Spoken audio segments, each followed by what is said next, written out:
তোমরা সবাই দেখতেই পাচ্ছ আমার মাসি সকালবেলা স্নান করে রেডি হয়ে গেছে দক্ষিণেশ্বরে যাবে বলে।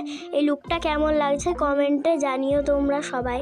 দেখো এই আমার মেজো মাসি সকালবেলা আলতা পরছে দক্ষিণেশ্বর যাবে বলে।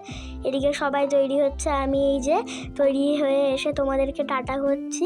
আর এই আমার ছোট ভাই তোমাদেরকে টাটা করে দিল, টাটা। এই যে সবাই রাস্তায় বেরোবো, এই বেরিয়ে গেছি সবাই রাস্তায়, হেঁটে হেঁটে মেন রোডের দিকে যাচ্ছি। মেন রোড দিয়ে বাস ধরে দক্ষিণেশ্বরে যাব। মেন রোডে গিয়ে তোমাদের সাথে দেখা হচ্ছে। চলে এসেছি আমরা মেন রোডে। মেন রোডে এত জ্যাম কি আর বলবো। তারপরে এই দক্ষিণেশ্বরে চলে এসেছি, এক্সকেভেটারে করে উপরের দিকে উঠছি। তা এরা এত